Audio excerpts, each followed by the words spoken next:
subscribe, like, and share. Kemudian tekan tombol loncengnya agar Anda tidak ketinggalan video-video terbaru kami. Halo, Assalamualaikum warahmatullahi wabarakatuh. Ketemu lagi dengan saya, Seito Handoko.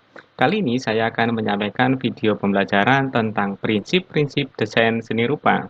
Bagaimana kelanjutan materi ini? Ikutilah terus video saya berikut ini.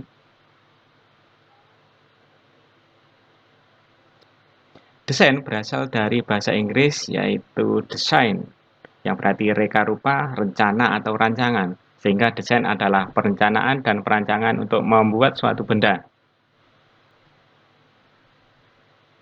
Kemudian tujuan dari desain adalah yang pertama menyesuaikan antara hasil dan penggunanya. Kemudian yang kedua mendapatkan keamanan, kenyamanan, dan keindahan. Yang ketiga, meningkatkan efisiensi, produktivitas, dan kualitas hidup manusia.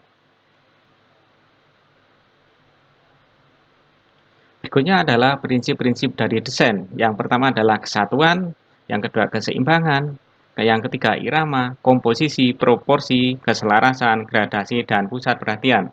Baiklah, marilah kita ikuti satu persatu penjelasan dari prinsip-prinsip desain berikut ini. Yang pertama, kesatuan. Kesatuan adalah antara unsur satu dengan unsur yang lainnya saling berhubungan dan tidak bisa berdiri sendiri. Contohnya seperti ini. Ini adalah komponen-komponen yang saling terkait dan menjadi satu antara unsur satu dan unsur yang lainnya. Kemudian yang kedua adalah keseimbangan atau balance. Ini berhubungan dengan kesan berat ringannya suatu karya seni. Dibagi menjadi dua, yang pertama adalah keseimbangan simetris, yaitu terbagi sama antara tiap-tiap bagiannya. Nah, contohnya seperti ini ya.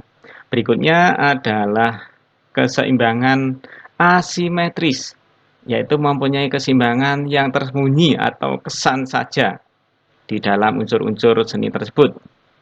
Nah, contohnya seperti ini. Jadi di dalam objek unsur-unsur seni ini tidak harus sama persis, tapi mempunyai bobot yang imbang atau bobot yang sama.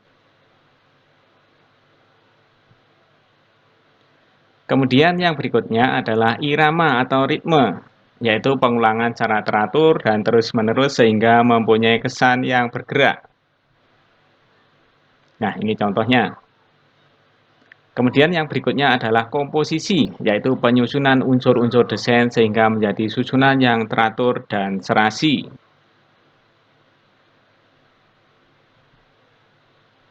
Berikutnya adalah proporsi, yaitu kesebandingan atau membandingkan bagian-bagian satu dengan bagian yang lainnya secara keseluruhan.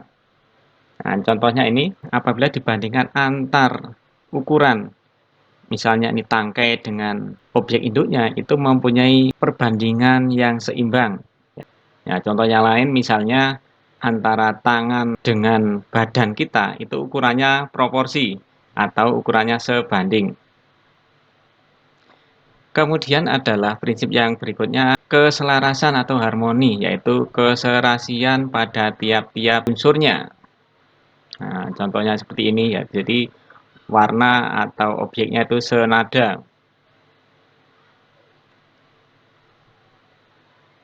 Kemudian prinsip yang berikutnya adalah gradasi, yaitu perpaduan warna yang digunakan dalam karya seni, perpindahannya secara berangsur-angsur. Nah, contohnya seperti ini.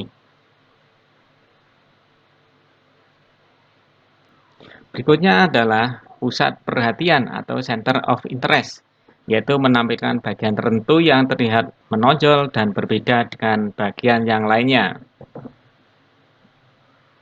Nah, contohnya seperti ini. Kemudian perlu diketahui bahwa ada hubungannya dengan desain yaitu nirmana. Kata nirmana berasal dari kata nir yang berarti tanpa atau tidak, dan mana yang berarti bentuk, arti, atau makna.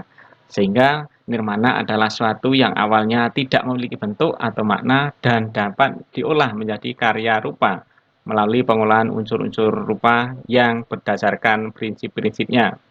Sehingga nirmana juga memiliki arti hasil imajinasi dalam bentuk 2 atau 3 dimensi yang mempunyai nilai keindahan. Contoh dari nirmana. Yang pertama, nirmana bidang. Jadi seperti ini ya.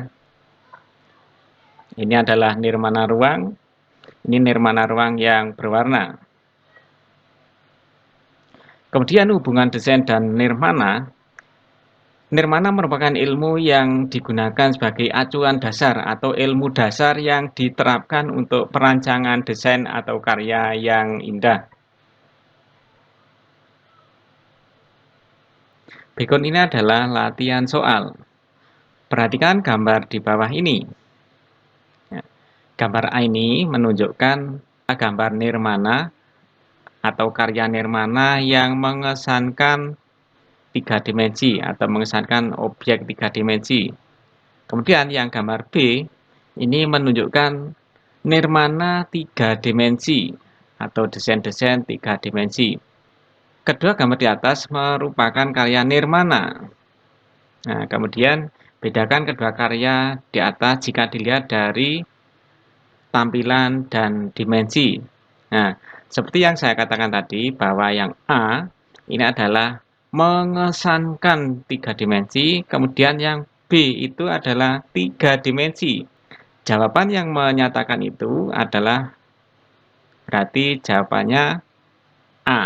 Gambar A menunjukkan kesan 3 dimensi, sedangkan B adalah karya 3 dimensi.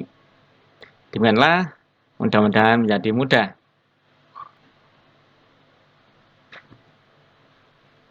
Terima kasih, mudah-mudahan ada guna dan manfaatnya. Saya Sito Handoko undur diri. Wassalamualaikum warahmatullahi wabarakatuh. Terima kasih sudah bersedia menonton video kami. Mudah-mudahan menjadi kebarokan kita semua.